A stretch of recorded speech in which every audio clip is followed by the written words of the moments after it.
तीनों ही सेनाएं हमेशा तैयार रहती है, पर देश की आंतरिक सुरक्षा, प्राकृतिक आपदा और हमारे यहाँ जो उत्सव और जलसे होते हैं उसकी व्यवस्था में होमगार्ड और सिविल डिफेंस की बड़ी अच्छी भूमिका होती है।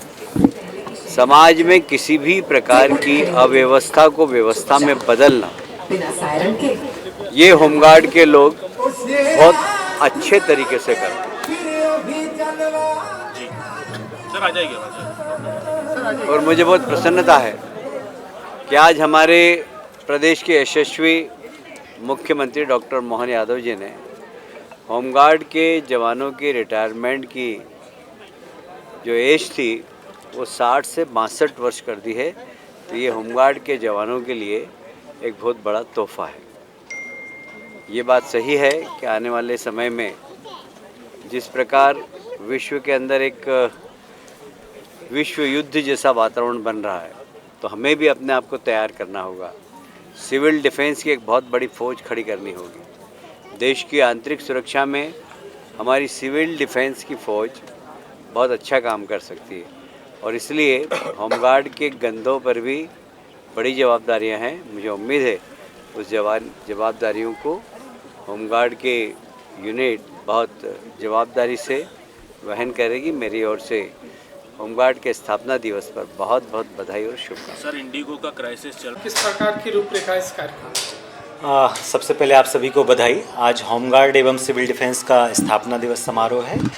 होमगार्ड जैसा कि संपूर्ण देश में एक बहुत ही विस्तृत संगठन है और जो है सभी प्रदेशों में समान रूप से मनाया जाता है। आज माननीय मुख्य अतिथि भोपाल इंदौर में जो है कैलाश विजयवर्गीय जी नगरीय विकास एवं आवास संसदीय कार्य मंत्री जी हमारे मुख्य अतिथि हैं। वे हमारे बीच में उपस्थित होकर सलामी लेंगे। उसके बाद मार्च पास्ट का कार्यक्रम होगा, परेड उनको सलामी देगी, झंडा वंदन का कार्यक्रम होगा और उसके बाद जो है एक नाटिका सिविल डिफेंस की तैयार की हुई है, वो नाटिका उनके समक्ष प्रस्तुत की जाएगी और इसके बाद पुरस्कार वितरण का, जिन्होंने भी वर्ष में उत्कृष्ट कार्य किए हैं उनको पुरस्कार वितरण का कार्यक्रम होगा।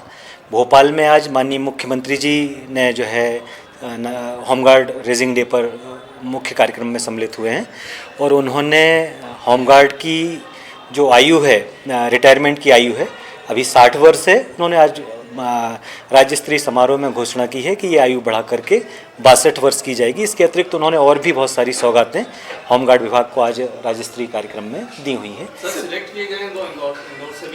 जी, निश्चित रूप से 51,000 रुपये की राशि इंदौर होमगार्ड को जो है आज माननीय मुख्यमंत्री महोदय के हाथों भोपाल में मिलने वाली है। उस कार्यक्रम में जो यहाँ बिल्डिंग कोलैप्स का घटनाक्रम हुआ था, उसमें जिन भी एसडीआरएफ और होमगार्ड जवानों ने अच्छा कार्य किया था, सिविल डिफेंस के जवानों ने, उनको भोपाल में मंच से पुरस्कृत किया जाए। सर अभी की स्थिति को देखते हुए होमगार्ड पर कितने चैलेंजेस हैं? निश्चित रूप से होमगार्ड में बहुत सारी चुनौतियां हैं। होमगार्ड संगठन एक स्वयंसेवी संगठन है, पर जवान हमारे लगातार लॉ एंड ऑर्डर की, ट्रैफिक की, भीड़ नियंत्रण की, पर्व त्योहारों की और सबसे महत्वपूर्ण सिविल डिफेंस और एसडीआरएफ के जुड़ जाने से हम संपूर्ण रेस्क्यू कार्यों का दायित्व, आपदा प्रबंधन का दायित्व होमगार्ड, एसडीआरएफ, सिविल डिफेंस विभाग के पास है और हम लगातार सीमित संसाधनों में भी उत्कृष्ट कार्य हमेशा करें। सर पहली बार होमगार्ड के बच्चों जो है